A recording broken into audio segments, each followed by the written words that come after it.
አፍሪካ በጤናው ዘርፍ ያለባትን የፋይናንስ ቀውስ ለመፍታት የሚያስችሉ የመፍትሄ ሀሳቦች በዋነኝነት ይመከሩበታል የተባለው ስብሰባ በአዲስ አበባ ሊካሄድ ነው። 76ኛው የዓለም የጤና ድርጅት የአፍሪካ ቀጠናዊ ኮሚቴ ስብሰባ በአዲስ አበባ ሊካሄድ መሆኑን አስመልክቶ የጤና ሚኒስትሯ ዶክተር መቅደስ ዳባ ከዓለም የጤና ድርጅት የአፍሪካ ቀጠና ዳይሬክተር ፕሮፌሰር መሐመድ ጃናቢ ጋር በጋራ መግለጫ ሰጥተዋል። በአፍሪካ ቀጠና የዓለም የጤና ድርጅት ከፍተኛ የውሳኔ ሰጪ አካል የሆነው 76ኛው ስብሰባ ከ47ቱ የWHO የአፍሪካ አባል ሀገራት የተውጣጡ የጤና ሚኒስትሮች፣ ከፍተኛ የመንግስት ባለስልጣናት፣ የህዝብ ጤና ባለሙያዎች፣ ከ6 በላይ ዓለም አቀፍ የፋይናንስ ተቋማት እንዲሁም የቀጠናውና ዓለም አቀፍ ድርጅቶች መሪዎችን ጨምሮ ከ800 በላይ ተሳታፊዎች ይገኙበታል ተብሏል። 76ኛው የዓለም የጤና ድርጅት የአፍሪካ ቀጠናዊ ኮሚቴ ስብሰባ ኢትዮጵያ በጤናው እንዲሁም በሌሎች ዘርፎች ሰፊ ማሻሻያዎችና እድገቶችን ባስመዘገበችበት ጊዜ መካሄዱ ልዩ እንደሚያደርገው የጤና ሚኒስትሯ ዶክተር መቅደስ ዳባ ገልጸዋል። መስከረም ወር ላይ የዓለም የዩኤን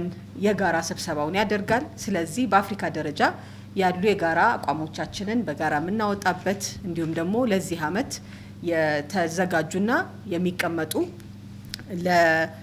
በአህጉራዊ ደረጃ መታየት ያለባቸው አጀንዳዎች የሚታዩበት ጉባኤ ነው የሚሆነው።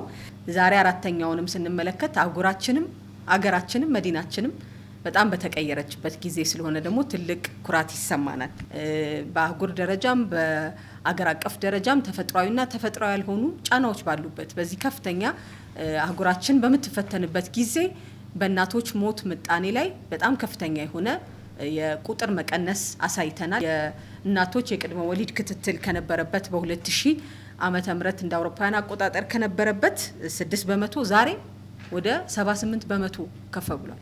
የእናቶች ሞት ምጣኔም ያን ጊዜ ከነበረበት ቁጥር አንጻር ስንመለከተው በህይወት ከሚወለዱ ህጻናት ከ871 በመቶ ሺህ ከነበረበት ዛሬ ላይ በቅርብ ያለቀው የስነ ህዝብ ጥናታችን የስነ ህዝብ ጤና ጥናታችን እንደሚያሳየው ወደ 141 በመቶ ሺህ ዝቅ ማለት ችሏል። በዚህ ስብሰባ አፍሪካ በጤናው ዘርፍ ያለችበትን ደረጃ በመገምገምና በመወያየት የጋራ አቋሞችን በማርቀቅ ለዓለም የጤና ድርጅት ዋነኛ ጉባኤ ግብአቶችን ይዛ ትቀርባለች ተብሎ ይጠበቃል። በተለይም አህጉሪቱ በጤናው ዘርፍ ያለባትን ዋነኛ የፋይናንስ ችግሮችን ማሻሻል በሚቻልባቸው ሁነቶች ላይ ይመከራልም ተብሏል። በዚህ ስብሰባ ላይ ኢትዮጵያ ዋነኛ ጉዳይ የሆነውን ዘላቂ የጤና ፋይናንስ ስርዓትን መገንባትን ጨምሮ 5 ዋነኛ አጀንዳዎችን ይዛ ትሳተፋለችም ተብሏል። ዓለም አቀፍ የጂኦፖለቲካል ስርዓቱን ስንመለከት የዚህ የጤና ፋይናንስ ስርዓታችንን አጠናክሮ መገንባት የሚለው ትልቅ የትኩረት አቅጣጫችን ሆኗል። ሁለተኛው የመጀመሪያ ደረጃ ጤና ክብካቤን ይዘን በተለይ ደግሞ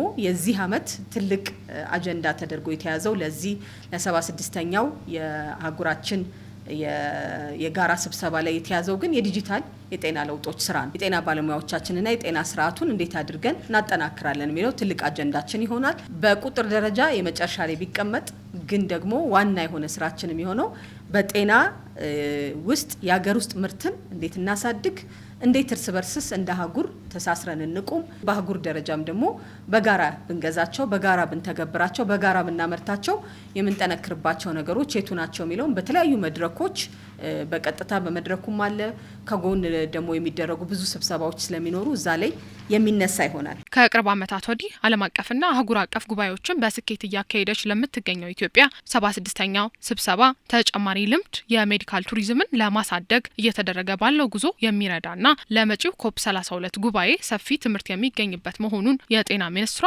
ዶክተር መቅደስ ዳባ ጠቁመዋል። የዓለም የጤና ድርጅት የአፍሪካ ቀጠና ዳይሬክተር ፕሮፌሰር መሐመድ ጃናቢ በበኩላቸው እንደ አህጉር በጤናው ዘርፍ በርካታ ተግዳሮቶች ያሉ ሲሆን በተለይም በአህጉሪቱ አሁን ላይ አንገብጋቢ የሆነው ኢቦላና ሌሎችንም ወረርሽኞች ለመቅረፍ ብሎም በራስ አቅም የጤና ግብዓቶችን ማምረት የሚሉ ጉዳዮች ዋነኛ ሆነው በ76ኛው ስብሰባ እንደሚነሱ ጠቁመዋል። በመጪው ቀናት በሚካሄደው 76ኛው የጤና ባለሙያዎች ስብሰባ ከ47 ሀገራት የተውጣጡ ባለሙያዎች የጤና ምክክር ብቻ የሚያደርጉበት ሳይሆን የ1.5 ቢሊዮን አፍሪካውያን ወደፊት የጤና ስርዓትን ቅርጽ ለማስያዝ የሚመከርበት ነው። በወረርሽኞች ህይወታቸው እየታመሱ ያሉትን ዜጎች እንዴት እንታደግ፣ የጤና ፋይናንስ ስርዓታችን ራሱን እንዴት ይቻል የሚሉ አንኳር ጉዳዮችን እንመክርበታለን። 76ኛው የዓለም የጤና ድርጅት የአፍሪካ ቀጠናዊ ኮሚቴ ስብሰባ ከነሐሴ 18 እስከ 2022 2018 ዓ.ም የሚካሄድ ይሆናል።